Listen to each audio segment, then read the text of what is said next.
u srcu opštine Bač, razbokorio se Srpski pravoslavni manastir Bođani, najstariji u ovom delu Vojvodine. Od 1478. godine, kada je izgrađen, razaran je 3 puta i 2 puta poplavljen, ali su ga monaštvo i narod uvek iznova obnavljali. Pod njegovim okriljem, u manastirskoj crkvi posvećenoj Vavedenju, nastao je početkom 18. veka jedinstven slikarski most od srednjovekovnog istočno-hrišćanskog ka savremenom zapadnoevropskom likovnom izrazu. Graditelj tog mosta bio je Hristofor Žefarović, znameniti srpski zograf, bakrorezac, slikar i kaligraf, koji je prošao celu Evropu i uticaje Kijeva i Beča doneo u Bođane.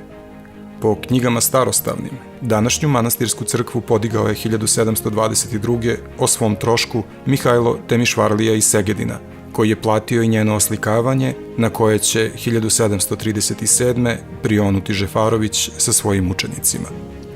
Iako su u pitanju bile scene uobličene po pravilima stare zografije, krajnji rezultat su bile kompozicije za koje pravoslavna umetnost ranije nije znala. Bio je to prvi značajniji korak ka savremenom umetničkom shvatanju orijentisanom prema baroku. Koliko je Žefarović bio originalan, samosvojan i neponovljiv, potvrđuje činjenica da se u srpskom slikarstvu ni pre, ni posle Bođanske nije pojavila slična umetnička celina. Nažalost, tokom decenije i vekova, velika vlaga i posledično taloženje soli proizveli su teška oštećenja živopisa, koja su na pojedinim mestima išla i do 2,5 metra u visinu. Tome treba dodati i činjenicu da se u pređašnjim pokušajima spasavanja jednog od najznačajnijih primera srpskog zidnog slikarstva prilično lutalo, pa se sada ispostavlja da su neke od intervencija napravile više štete no što su bile od koristi. Ipak, građevinskim radovima izvedenim poslednjih godina, odnosno drenažom, savremenim premazima, podnim grejanjem i klima uređajima, konačno je rešen problem vlage u celom hramu, a da se pri tome nova mikroklima nije negativno odrazila na stanje živopisa. Na inicijativu Pokrajinskog zavoda za zaštitu spomenika kulture prvi put su, počev od 2005. godine, u Bođanskoj crkvi rađena neophodna mehanička ispitivanja i fizičko-hemijske analize živopisa, od podloge, odnosno opeke i maltera, do pigmenata koje je Žefarović koristio. Angažovane su različite domaće naučne institucije, poput Tehnološkog fakulteta Univerziteta u Novom Sadu, a značajan doprinos dali su i stručnjaci iz Italije, sa Visokog instituta za konzervaciju i restauraciju iz Rima. Rezultat je bio novi projekat sistematskog spasavanja bođanskog zidnog slikarstva, koji je probudio nadu da će taj ogroman zadatak konačno uspešno biti priveden kraju. Nakon višegodišnjih istraživanja na freskom živopisu crkve manastira Bođan, koji je radio 1737. godine Hristofor Žefarović, konzervatori Pokrajinskog zavoda 2005. godine završili su prvi projekat. Taj projekat nije bio dovoljan da otpočnemo s radom, imajući u vidu važnost i stepen oštećenja. Pa smo, zahvaljujući saradnji sa konzervatorom iz Palerma 2007. i 2008. godine, uradili dopunu toga projekta da bi tek 2012. godine u saradnji sa Institutom Centrale iz Rima usvojili i tehnologiju i tehniku kako fiksiranja, tako čišćenja, konzervacije i restauracije ovoga živopisa. Zahvaljujući tome, konzervatori Pokrajinskog zavoda za zaštitu spomenika kulture otpočeli su dugotrajni proces konzervacije i restauracije ovog jedinstvenog živopisa koji će biti završen do 2022. godine. U okviru obnove interijera manastirske crkve biće završeni radovi na ikonostasu iz 18. veka i izuzetnom vrednom tronu Bogorodičinom sa čudotvornom Bogorodicom Bođanskom s kraja 17. veka. Prve preventivne radove konzervatori Pokrajinskog zavoda započeli su 2008.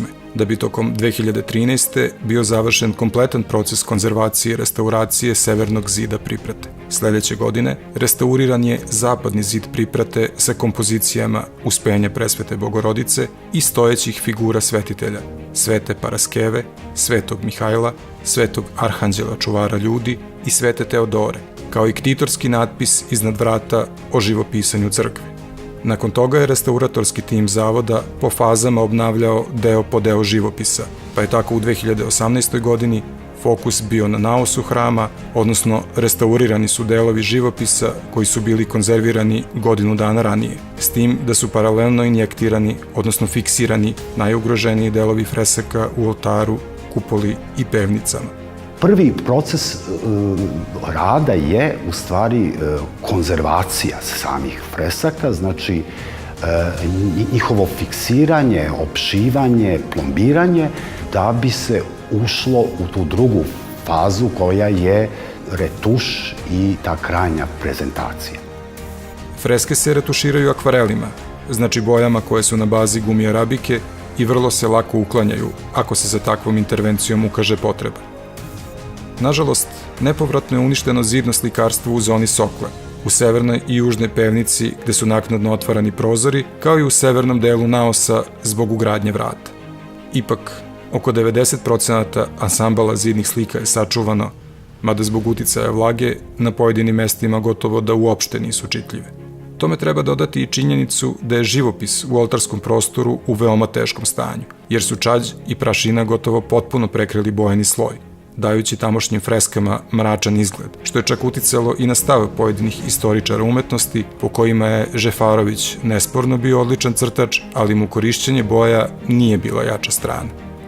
Međutim, već samo uklanjanje taloga višedecenijske patine otkrilo je koliko je Žefarović zapravo bio slikar od mašte i temperamenta i sjajan kolorista.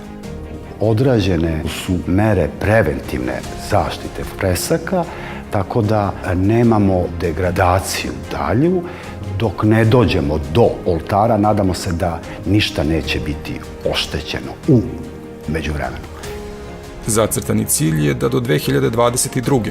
kada će biti obeležena jubilarna 300. godišnjica izgradnje hrama, zidno slikarstvo bude u potpunosti obnovljeno i konzervirano, dajući narativu o manastiru Bođani kao važnom toponimu u nacionalnoj istoriji i mestu u kojem se rodilo moderno srpsko slikarstvo novu dimenziju. Zahvaljujući multidisciplinarnom pristupu, kao jednom od temelja savremene konzervacije, ali i predanom i požrtvovanom radu konzervatora Pokrajinskog zavoda za zaštitu spomenika kulture, konačno će biti omogućeno sagledavanje svih umetničkih vrednosti po mnogo čemu jedinstvenog dela Hristofora Žefarovića, dok će za buduće generacije ostati sačuvana prilika da se nadahnjuju lepotom i duhovnom snagom bođanskog freskopisa.